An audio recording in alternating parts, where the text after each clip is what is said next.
Hello, in today's video, I want to tell you that I think I'm psychic.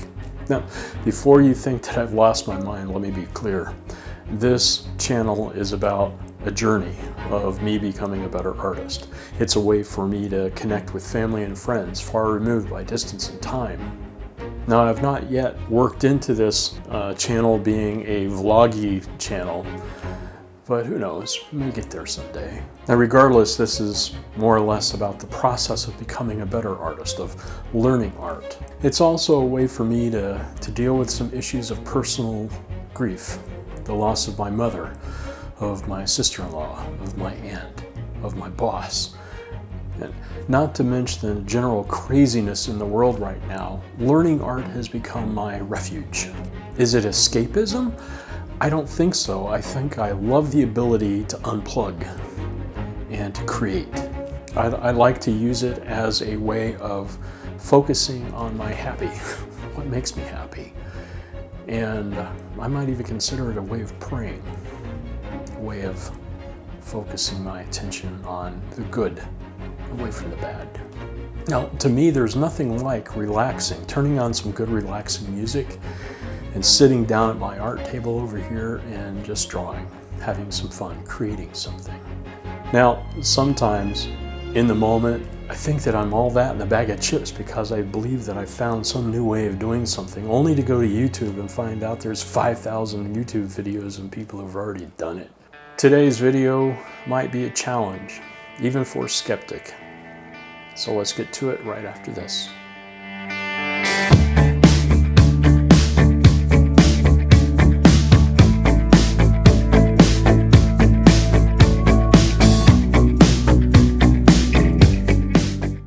Well, I believe that all art is an expression of emotion. That is to say, creating visual art is no different than creating music. Music is more evocative in my opinion, but they're both an emotional attachment, that you're creating something and they are imbued with the emotions that you're feeling in the moment. And I'd even also say that when you're creating visual art, your visual arts can be impacted by the type or the emotions expressed in the music that you're listening to and your own emotional state. Now, I happen to think that most artists feel emotion very deeply. It is ingrained in a soul of someone who is deeply connected to their art. Now, speaking for myself, I know that I feel some emotions very deeply, very instinctually.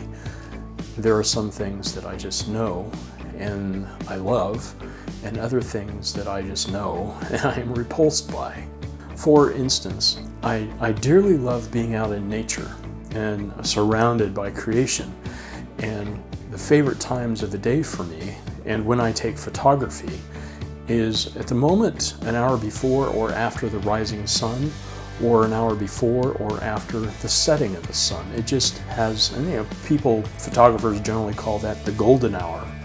And some people who go out and do plein air painting, they also like those moments when what they're seeing is changing dynamically and it's golden hue and it has the real vibrance of life. Now, if someone were to ask me what types of music do I like, I would have to say that I like uplifting, inspirational music. I love Johann Sebastian Bach, he's my favorite composer. But I think that my favorite is Tom Barabbas, which is, he has an album called Sedona Suite. And I truly love, I guess you'd call it a new age orchestral feeling. It's uplifting, it's wholesome, and it's invigorating for my soul. My music preference is just mine. It's who I am. It may be different from you, and that's okay. In a previous video, I had mentioned that I believe it was my preparing sketchbook for oil painting video. I had mentioned that I had given my mother a sketchbook, and in that sketchbook she had drawn a couple of horses. She had gridded the paper and she drew some horses. And I had given that sketchbook to her about 6 months ago. It's been almost 4 months since her death. I had looked at those pictures briefly, under a couple minutes, when I pulled them out of the sketchbook.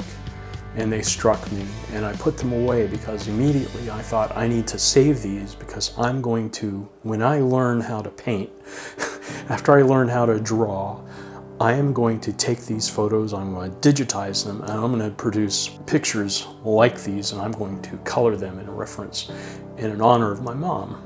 Okay, so fast forward earlier today, I was going to draw over lunchtime. I was going to take a 2-hour lunch and sit down and draw. And I pulled out the sketches of my mother. And here's the first one. It's a picture of a horse. And it's written in blue ink, or sketched in blue ink, sketched in blue ink. You'll notice the lines of the horse, and it has a halter on it. And here's the second drawing by my mother, where she had gridded it. She had given this one a little bit of brown value. This one was done in brown, but it's the same basic pattern horse. Those are the two drawings that my mother did. Last week, I don't remember if subconsciously I looked at these or they were in the back of my mind somehow. Somehow my subconscious picked out a photograph last week of this horse. I believe it is the same photograph that my mother did. I drew it and colored it, and I was thinking I was doing it in preparation. I wanted to connect with my mother. I think I'm psychic. Now, I happen to be a person, I don't believe that God is neutral in our lives, and I kind of wonder if that happening this morning, is that the universe speaking to me? Now, my upbringing is Christian. My father's Catholic, my mother's Pentecostal. I've been to just about every Christian church on the face of the earth. I have a cousin who's a priest. My brother-in-law is an evangelist with Pentecostal church. I have an uncle who's a preacher. My brother went to Bible school, and me, I went to the Marine Corps. I went to Buddhist temple, and I went to Shinto temple, went to a Jewish synagogue, I haven't been to an Amish church yet. That's probably the only church in the United States that I think that I haven't been to. So if you ask me what denomination of Christianity do I believe in God. I believe in having a connection and a love of God. I don't claim any denomination. I claim to live by the moral code of the Christian faith. Now, if you ask me whether or not I'm a spiritual person, my answer is absolutely yes. I believe that when a person dies, there is something that remains that we don't know about. You cannot destroy energy. Energy can only be transformed. That's one of the basic laws of physics. I also happen to believe that consciousness, our conscious thought, our soul, if you will, is a form of energy. So when you die, there is something that happens.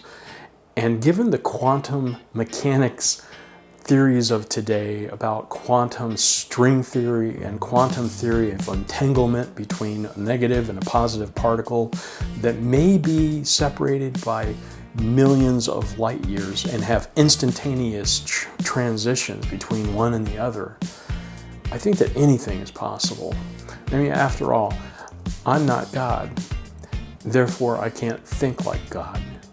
And there's no way for me to comprehend the mind of God or the creation of God other than to say that I believe in God. Don't let me dissuade you from the fact that you might be an atheist, and that's okay. I would rather be friends with a good atheist than a bad Christian any day of the week. So I guess the bottom line for me today, I'm looking at these pictures. I'm going to sit at my desk and I'm going to draw. And as I draw, I'm going to listen to Tom Barabbas, Sedona Sweet.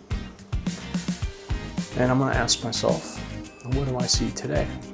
Anyhow, I think that if a piece of art that you create is imbued with you, the emotion that you're feeling at the moment, the person or the contextual thing that it is. It reminds you of that emotion that you have, you know, and it could might